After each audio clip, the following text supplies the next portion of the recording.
Here we are again. How are you, Sam? I'm good. How are you, Chris? I'm good. It has become a beautiful, beautiful day. It was It super is. chilly this morning, but it's getting there. I'm a late riser, so this counts as early morning for me still, I even though it's like know. it's like after 11 already. But This is the funny thing about our team. I'm like, what is it now? I'm like 6 hours into my day, and oh boy, Sam's like just waking up. like I haven't woken up probably. But it takes all kinds, which is great. And yeah, welcome everybody to the Samwise Yaboinski podcast. So glad you're here.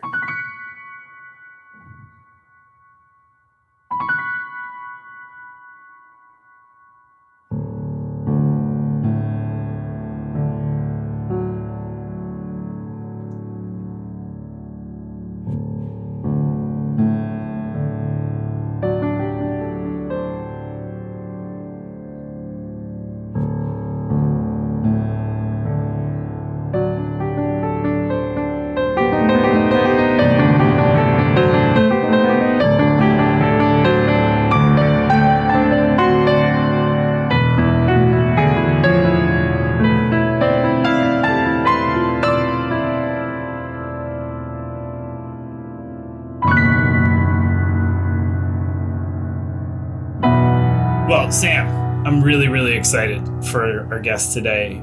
She is one of a triumvirate of incredible folks that we have leading our social action. She is a mom of two teenage daughters, which terrifies me because my little girl is 6 and her daughters are amazing, wonderful, wonderful youth.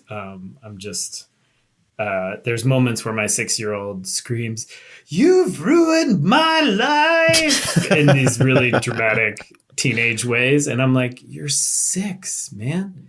Like, what is it going to be like when we're actually there? So anyway, but that's all neither here nor there. Laura Caputo, so excited to have you here. We get to work with so many people at the church, but there is really a special kind of wonderful type of volunteer who steps into a long established, really high functioning part of the church and helps shepherd the next chapter in its life. And that's really, for those of you who might not know, Laura and a team of people came in and helped take over the social action committee. Some really wonderful leaders have been moving the social action committee and really holding it for so long and doing a really incredible job and making so much change happen and helping engage so many of our people. But they really wanted to transition out, and Laura and this team of folks said yes and stepped in and have really done an incredible job. I think both just helping us do amazing work in the world, but then also really helping shape, I think, a really exciting moment in this new sort of evolutionary phase of social action at First Church. So I'm deeply, deeply grateful. It's a big task to step into, and it's been really fun to get to work with you and get to know you a little more. And so I'm excited to have you here and get to talk a little bit about your backstory and hear a little bit more about you and about all the stuff that we have going on. So welcome. Thanks. I'm happy to be here. So how long have you guys been coming, and how'd you get connected to the church? So our original tie-in with the church is through Kathy Crawley, who's one of my neighbors. Mm-hmm. And she was kind of my first friend when I moved to Belmont back in 2003. Wow. Which feels like forever ago. She and I met through our dogs. Our dogs were best friends and used to play in the backyard, and she and I would talk, and we were always kind of similarly minded, and she always kind of encouraged us to check out First Church. And I would say it probably took us 10 years. Wow. 10 years later before we really started getting involved. And that was in 2013 when we were coming back from living in Australia. What? So we lived in Australia for 8 months. Wow. Oh, really? Wow. Yeah, for my husband's job. He was working, he works for Bose and Mm-hmm. still does. And he was working in their Asia Pacific sales division, and he had this opportunity to kind of do a deep dive on the Australia business, and we were able to move there, and our kids were 4 and 6 at the time, and we put them into public school in Australia. It's where they started kindergarten and first grade, and we had this amazing time. And then we came back, and we were kind of ready to start new, family traditions, and we decided to kind of start coming more regularly to First Church at that point. Wow. And I remember, so it's worth saying something about the dogs too. So you had, what was Kathy's dog? Well, tell us about your dog too. Sure. So our dog is a Bernese Mountain Dog. So, 110 pounds. Wow. At his full height, full size. And Kathy had a, what is that breed? Apologies. She had this fabulous dog named Lou. So when Ollie was a puppy, he and Lou would play for hours.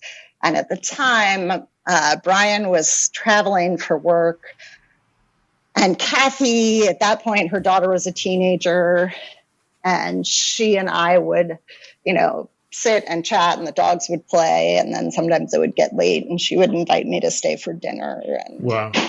It was a great first connection. And then I continue to see her because she walks her dogs, around the neighborhood all the time. So she walks past my house and I wave. Yeah. And, if one of us is driving down the street, we're the kind of friends who pull over and talk to each other. Oh, that's nice. Yeah.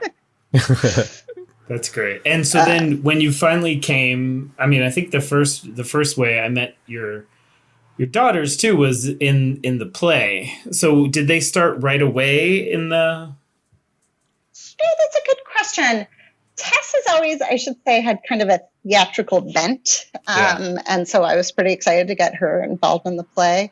And she definitely started when she was in, the junior, I can't remember what they call it, but kind of the junior choir where they give them just the one song that they work on, and they're all just adorable. Just the best thing ever. And it's just the cutest thing ever, and they can do no wrong. And so she did that in one production, and then there was Shrek, and she was one of the 3 pigs in Shrek, so good. Which I got a kick out of.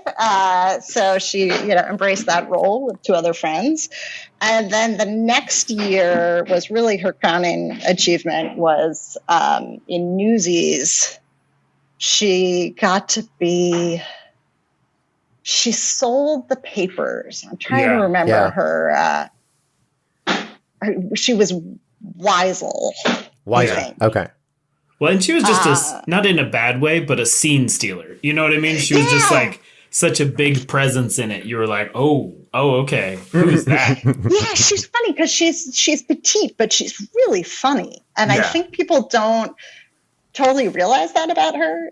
She actually has kind of this, and she's a very adult person in the way she talks. And so she always likes to joke that, now she's 13 and she says, I look like I'm 10. I talk like I'm 20. I dress like I'm 17, but really I'm 13. Wow.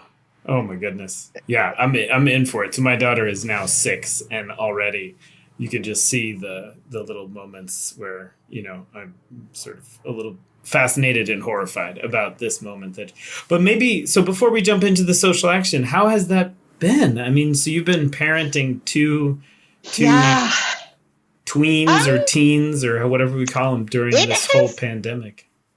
It's been kind of bittersweet. I think our family's been really lucky in terms of the pandemic. We are healthy. We can work from home. Our family members that are at risk are taking really good precautions, so we're not super worried about them. And so it kind of became this time of intense family togetherness. And in some ways that's kind of nice, as a parent. It's I think my kids are at this really interesting stage where they have a lot to say and they have opinions and thoughts about the world, and they're still listening to us for like 5 more minutes. And so I felt like we kind of had this chance to have all these discussions quick before they kind of tuned us out. We did a lot of family dinners, kind of, the way I like to think of it is, there are a lot of people are focused on the learning loss that our students have. And I just figured they're learning different things during this time. Yeah, that's a great way to put it. And so, they're learning about how to get through difficult situations. They're learning about putting other people's needs in front of their own. They, Emily was in 8th grade last year, and Tess is in 8th grade this year. And one of the things you take in 8th grade is civics. And I, of course, just dove in to make every dinner different civics lesson, which they kind of roll their eyes at. But it also means, they got to watch us go through a national election, and we were calling and texting voters, and Brian and I are both on town meeting, which actually happened over Zoom. And so my kids actually watched one of the town meetings, or part of it. Wow. And, we had this conversation about Indigenous Peoples Day, and then she got to watch, my 14-year-old stayed on and watched the discussion about it. And so I think that was interesting. We watched all of The West Wing as a family. Nice. Just to remember what a functioning democracy looks like. Right. I love The West Wing. Me too. It's great stuff. But I don't want to lose. You said something so beautiful just now, and I want to just underline it with 1,000 markers. We were talking about the loss of learning, but that all of our kids, our youth especially, really all of our kids are just learning different things. And one of the things that we talk about in our OWL class, our comprehensive sexuality education curriculum, is that like kids are always learning about sexuality because they're watching us. They're watching their parents and caregivers, and they're watching the adults around them and how they interact, and they're kind of constantly. And so one of the things, like you're saying, that they've really been learning is how to move through hard times, and how we as a family and how we as a community support each other and hold each other as we're facing huge, complicated moments like this. And I hadn't thought of that. I hadn't really framed it like that. I really appreciate that, because it's really true. It's really true. And I should say I'm a huge fan of OWL and the curriculum. And actually, it was a big part of us choosing the church. It was this, idea of giving our kids that. I don't know, that chance to learn about it in that way. And actually, having had both kids go through OWL, and then, watching things like West Wing, we get into all these conversations about like, he's her boss, and it's not really appropriate for him to say that. And these two really shouldn't be dating. And, Right.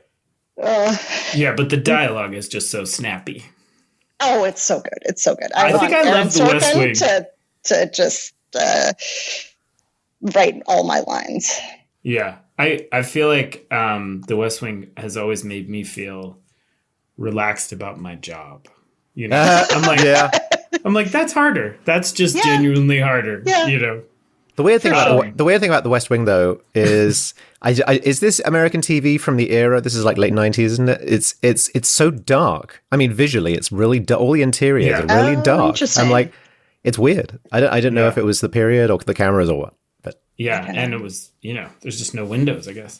All right. Well, so The West Wing and the civics kind of brings us, to this exciting part of, and the real gift that you've been giving to the church for a while now, is all of your leadership and your work with the team in the social action committee, and sort of a little bit about maybe how did that come about, and, what are you excited about in this moment with all of that?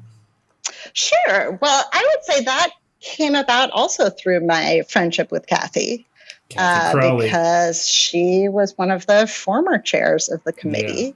And she's the one who got me kind of coming to meetings initially. And then she was the person who reached out to me and said, would you consider taking on a leadership position? And for me, I think I was at a time where the news was really, really stressful. And I had this feeling like I just need to take all this angst that I have and channel it into action, or I'm just going to go out of my mind. Yeah. And so she asked, and I kind of thought about it, and I was like, okay, of all the things to focus on, for me to take some time to really just focus on social action, that seems fitting for the moment. And then Fran Yuan and Margaret Eklund and I kind of landed in this role just as the pandemic was hitting. Yeah. And so it kind of created this opportunity where we pretty much couldn't do anything we'd done in the past. Right. It was sort of a starting from scratch, which is daunting, but also liberating in some ways. And I would say the vote work is one of the things that really caught the moment. Yeah. And we got a lot of traction around that. And it was really meaningful. I mean, I ended up, there was a big push to write postcards and do phone calls to voters. And we partner with this group called Reclaim Our Vote that is based in Virginia. But their mission is to reach out to voters of color in states with a history of voter suppression, which is basically the entire southeast seaboard, the sort of Virginia south to Florida, and then all the way over, including, Arizona and Texas. And so we wrote a lot of postcards to voters. And then as the election... When you say a lot, sorry to interrupt, when you say a lot, I think it's worth mentioning some numbers, because it's truly amazing what ended up happening. It was thousands. I mean, I'm not sure I can say the exact number, but every time, we would get, send out 500 postcards at a time. Yeah. And all just, Priscilla Cobb and Catherine Bonfiglia were really instrumental in this. And they had this wonderful organization set up where, people would sign up to do a set of 25 postcards, and then they would get just a little packet that you would pick up with your 25 postcards, what to write on it, here are the stamps, here are the addresses, go. And people really liked it. And so we just kept signing up for more. And then as the election got closer, we focused on making phone calls to voters. And that, I have to say, that was really intimidating for a lot of people, myself included, but ended up being really satisfying because I kind of focused on calling voters in Georgia. And it felt like a year where you could want to vote and not know how. And I just feel like all these hurdles had been put up in front of voters to keep them from the polls. And it felt really good to be kind of on the other side of that. And so we would call people and say, early voting is starting on this date, and this is the website where you can go and find out where you vote. And, if you vote by mail, this is where you can drop it off. And people would genuinely, you get a lot of hangups and you get a lot of wrong numbers, but I would get people who would be like, hold on, let me get a pen. I want to write down that phone number. And I was like, oh my God, you actually, want this information. Yeah. And you weren't telling them who to vote for. You were just saying, here's how to do it. Yeah. And that was really satisfying. And then I feel like, I felt like I had some little part in the Georgia win, and you feel really invested in that. And we're continuing to send postcards out. So the most recent round, we just sent 500 postcards in September to voters in Virginia. And Virginia is actually one of the states that has expanded voting rights. And so we reminded people of that and said, here's a slate of people who are running for re-election, and, here's where to go and when early voting starts. I love that. And one of the other fascinating things about that is we were joining with, so many UUs all across the entire country who were all doing exactly that, which ended up making this huge tidal wave of support. And for two important things, I mean, obviously, it had tangible effects helping to combat, racist voter suppression efforts, which are just, horrible, that people are trying to take the vote out of people's hands. But then also, like you're saying in the beginning, this was like a really complicated time where it was really sad, and we were hearing so much, sort of desperate, hopeless news. And to be able to like do something, to be able to actively participate in a way, really makes such a huge difference for folks. Yeah. Yeah. And so while you're talking about actively participating, I want to plug another UU thing we have going on. Yeah. So there's a group called UU Mass Action that you guys know about. So this is one of the state action networks. And they're great, very much aligned with UU principles. And they have, they basically promote legislative campaigns in climate justice, immigrant justice, criminal law reform, Indigenous legislative agenda, and economic justice. So great overlap with the things we're doing. And they have these monthly action hours. So what I like about this is, I get a ton of emails saying, call your representative about this or sign on to this thing. And it's really hard to find the time to sit down and do those things. And what they do is they just say, give us an hour at lunchtime and we will prioritize for you what is the most important thing right now. And it's all, they have local partners in each of these different areas. So they're coordinating with people on the ground who are really the people most affected by this. So in the case of immigrant justice, which is something I'm passionate about, they're working with all these different immigration justice organizations. And right now in Massachusetts, there are two different bills that are going through the process. One is the Work and Family Mobility Act, and that is about allowing state residents to apply for driver's licenses regardless of their immigration status. And the other act is the Safe Communities Act, and that is to ensure court and police officers do not inquire about immigration status unless required by law. So that's something that's really important in terms of things like, making sure that victims of crime, like domestic violence, should feel like they can go to the police or they can go seek medical help and not worry that they're going to end up deported. Yeah. That's important. And it's something where local police say, listen, we can't do our job. Nobody will talk to us. We can't prosecute crimes if people don't feel safe talking to local police. Yeah.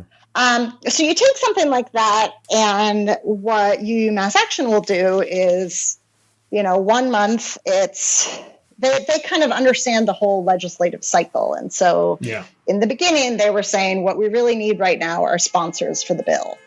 And you can go to this spreadsheet, you can look up who your legislator is, you can find out if they're already sponsoring the bill. And if they're not, email them, ask them to sponsor it.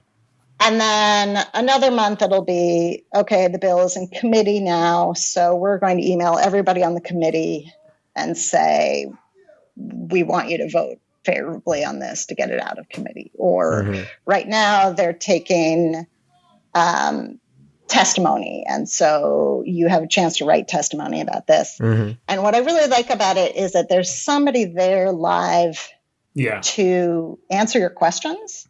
So, for instance, our state senator is Will Brownsburg. Yeah.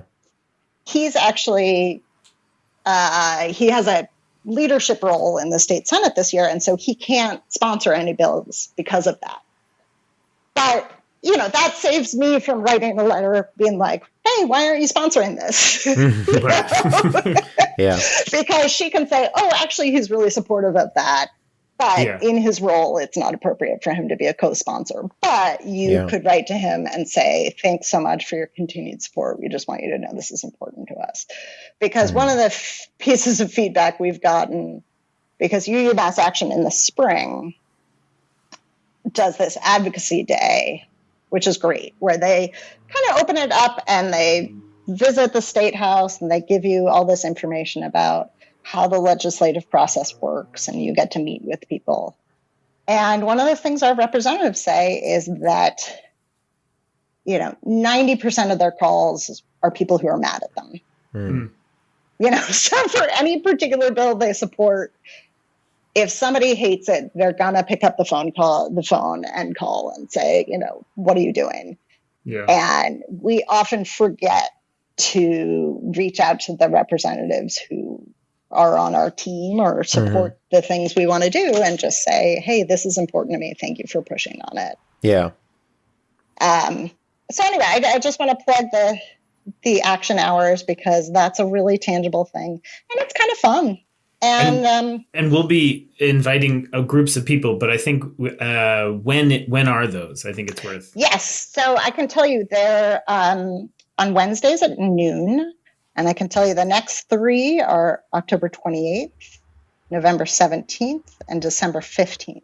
But we will make a point of putting it in the Unitarian and on the web page and other places so that people kind of have a little reminder of when that is. That's great. And so all of this is sort of nested in, I wonder if it's maybe worth saying a little bit about how you and the Social Action Committee are sort of organizing our efforts this year and in general, because that to me is one of the exciting things is there's so much good stuff we could do. And almost every church, there's, especially UU churches, there's so many people that feel so passionate about so many things. And so it's sometimes hard because there's so many directions that we're stretched in. So I really appreciate what you guys have sort of created. So tell us a little bit about the focus areas. Yeah, so I think that's one of our things we've tried to do in the last year and a half is really deepen our work in specific areas. And so I'd say UU the Vote we're kind of keeping as one of our core areas, and that's really about promoting democracy. The other 2 big ones we're working on now are immigration justice, which is something we've had a lot of people interested in. And I should say our kind of the really timely issue of the moment is talking about how to support Afghan refugees that are resettling in our area. Yeah, that's important. And so Eva Patalis has actually joined us as one of the co-chairs of the committee, and she is taking over our immigration work, and she has some great thoughts on how we can help Afghan refugees with everything from, big asks like they're looking for affordable housing, which is nearly impossible to find, and to just saying, hey, here are the organizations that you can give money to, or here are the ways that you can donate a warm coat or some furniture. So we have a big write-up for this coming issue of the Unitarian.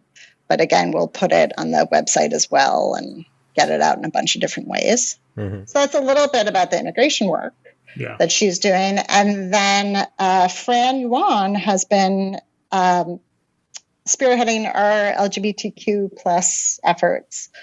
And I think that's one where First Church really has an important role in our town. I think of it as a very welcoming place, particularly for LGBTQ plus youth. And I can actually say the other big draw for me of First Church was years ago, I stumbled across an ice cream social celebrating the first anniversary of gay marriage. Yeah. And I walked past it and I was like, that is why I would go to a church, Right. Yeah.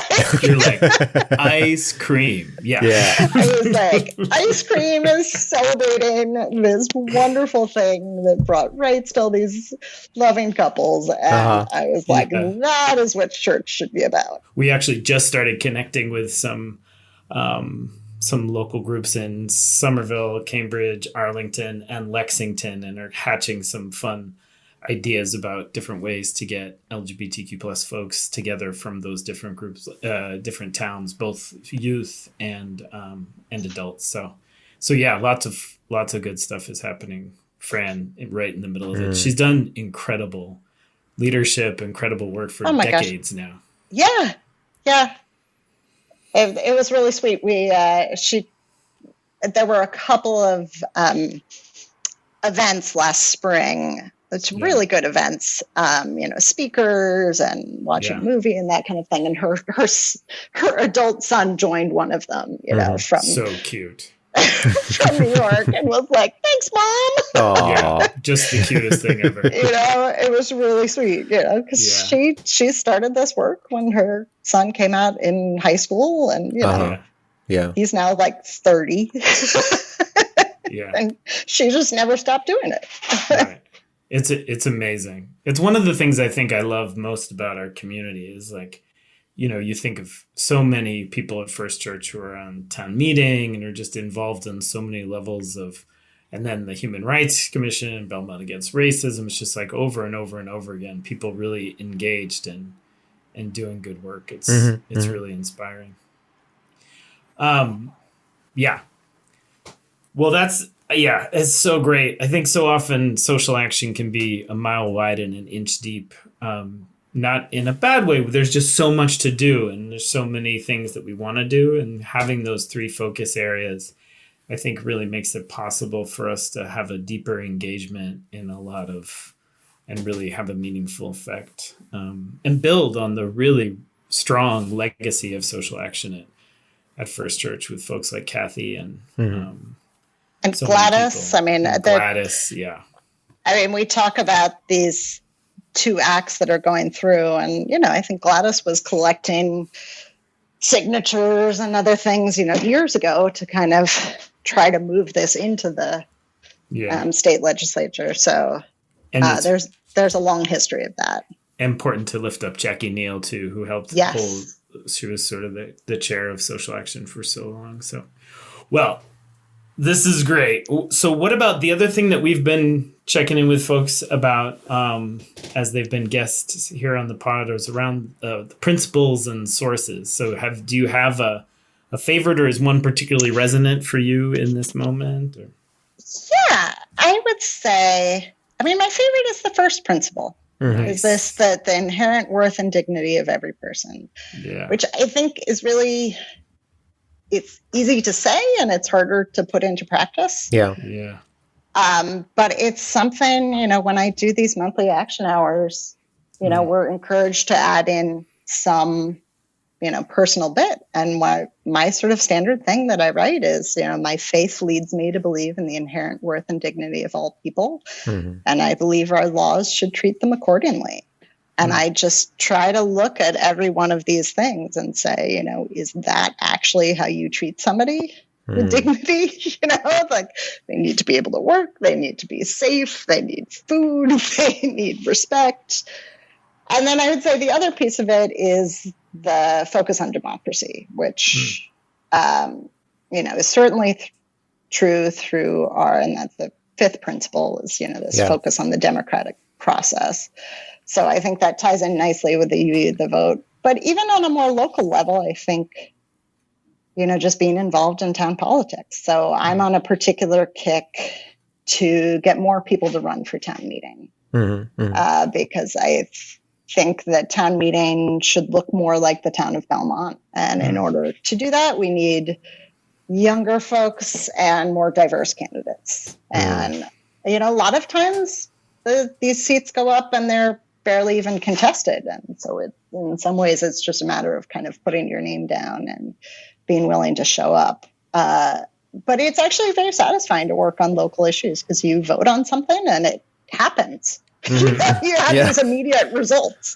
And it's not actually based in, it's not about Democrats and Republicans. It's sort of nobody runs on a platform like that. It's people have really varied opinions on all these different issues and when you become a town meeting member, I honestly feel like I could talk to anybody, any of the 300 plus folks on town meeting. And, when I run into them downtown, say, what do you think about this question that's coming up? And, I've heard this side of it, but is there another side of it? Is there something I'm missing? We have these really interesting conversations. Yeah. And I should say, when I say younger people involved, I should say, I'm 46 and I'm a spring chicken for town meeting. So I think we figured out at one point there were as many people under 40 as there were over 90.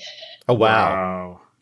So it's really, I think the average age is, high 60s. And it's just something where a lot of people, I think, just joined town meeting and never got off it and just get reelected over and over again. And so I think there's a lot of history there, and that's important because issues come up.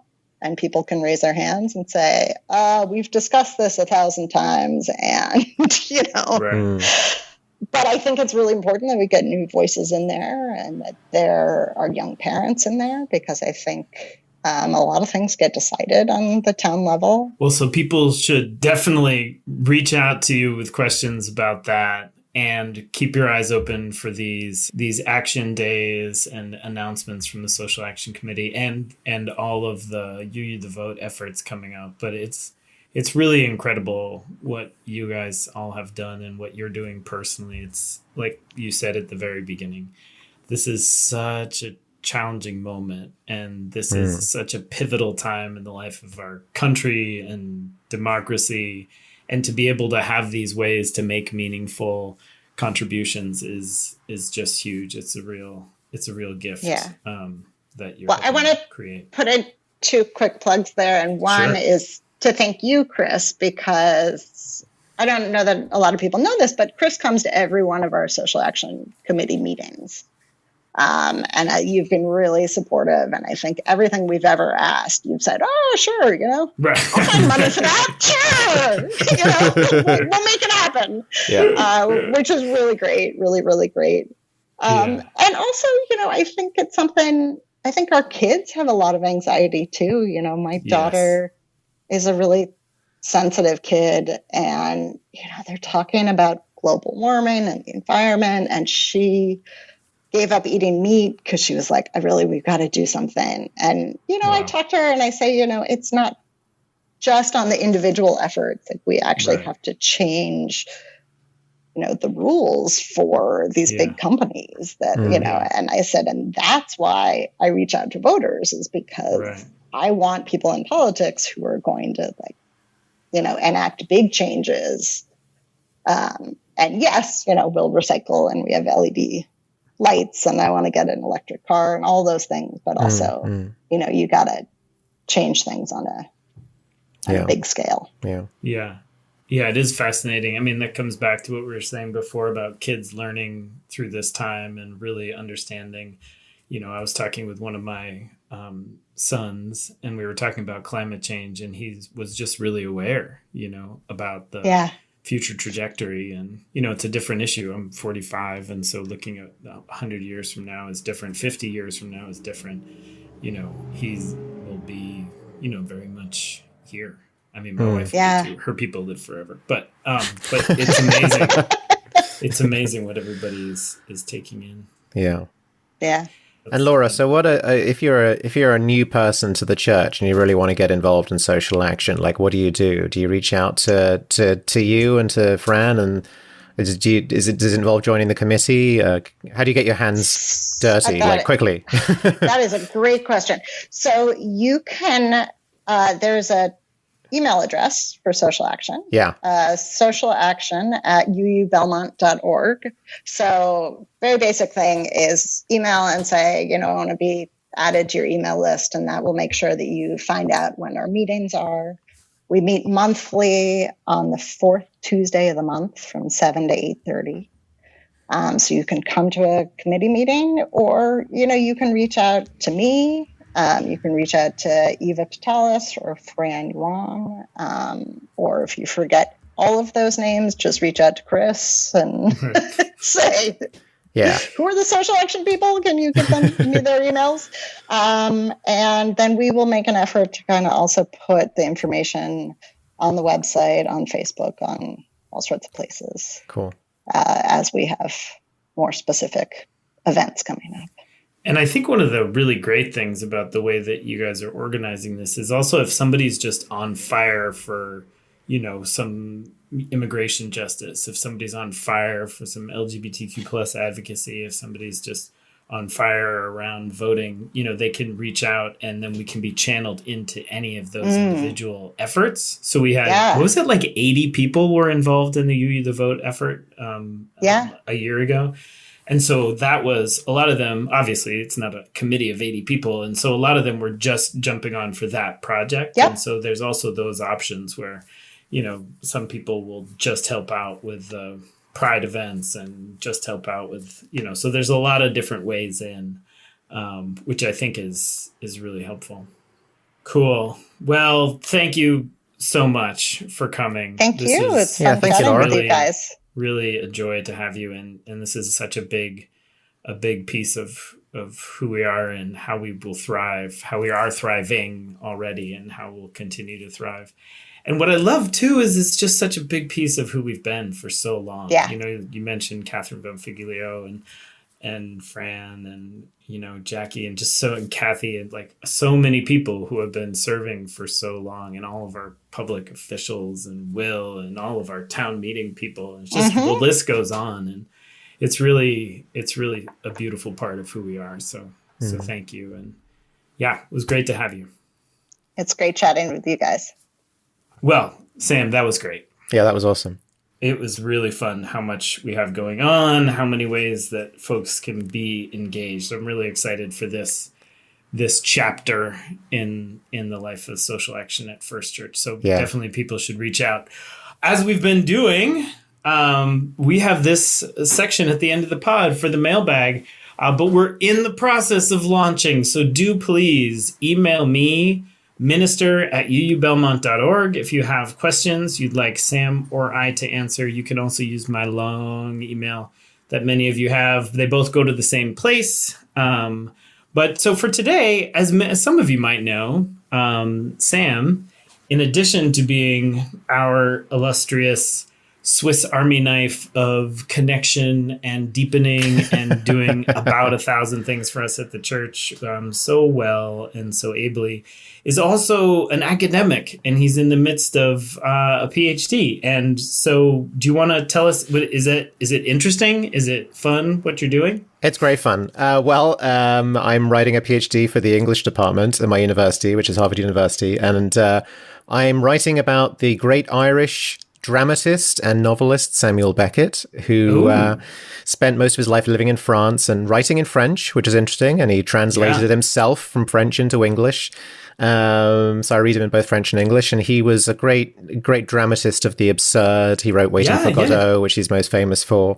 His novels are very powerful too. He wrote some very weird and wacky poetry, and I sort of fell weirdly in love with Samuel Beckett when I was an undergrad, so I read a lot of his manuscripts and his letters, and I'm sort of writing a new biography of him from a perspective of a fascinating friendship he had with a French author who's no one's ever heard of, named Georges Pelisson. And I'm sort of writing the story of their friendship, which was intensely fruitful for both of their writing. They influenced each other, inspired each other, but they also had a very complicated friendship because Samuel Beckett, during World War II, fought heroically in the French resistance, whereas his friend Georges Pelisson collaborated with the German occupiers. What? And so they were sort of on opposite sides of the great conflict of the mid-20th century. And after the war, they sort of rather gingerly became friends again, but they had the sort of immense weight of this shared past hanging over them, and I'm trying to tell the story of that complicated friendship, which in a way is a story of Europe in the 20th century with all of its complicated memories and its complicated burdens. So that's what I'm writing about. Interestingly, also just the story about how we come together across divides, Yeah. Yeah. Did you know? We've never talked about this. I was in Endgame, which is a really one of these absurd Samuel Beckett plays. That's his greatest play. Yeah. When I was in college, Yeah. it was very strange. Who did you play? I was the guy. I was the main Were you in guy. the chair? Were you in the chair? Yeah. Yeah. Ham. Yeah. So for the listeners who might not know this absurd, ridiculous play, it is really complex and super duper confusing. And a friend of mine was directing it, and we were in this little black box, and it was crazy because the character Ham really drives a lot of the play, but it almost doesn't matter. I would mess up the lines, and sometimes we would skip around, and it kind of almost didn't matter because it was that's the so thing about ridiculous. that play. Yeah, exactly. It was so ridiculous, and it didn't make hardly any sense. You can sort of mix it up, and no one will notice. Yeah, you really could, and it keeps everybody on their toes. And two people pop up out of like a dumpster in the back. Yeah. It is that's really. But anyway, the better part of what you said is that story is really beautiful. So, wow. So that's why you were in France. That's why I was in France over the summer. Yeah, I was really lucky that over the summer I got to go on holiday. Yeah. During that brief window during the summer when we were all super confident how everything was getting better with COVID. Right. I went over to France for a few weeks to have fun, but also get to go to the archives. Went to the library, I went to the National Archives and got some really good work done, and it was great. That's awesome. Yeah. Well, that's super fun. So please send us questions for the mailbag. Let's dig deeper into Sam's graduate studies and really anything about Unitarian Universalism, life, our backstories, whatever you like. Yeah. Minister at uubelmont.org. And thanks so much for listening. We have some fascinating guests on the way. We do. And this has been super fun. Thanks a lot, Sam. Thanks a lot, Chris.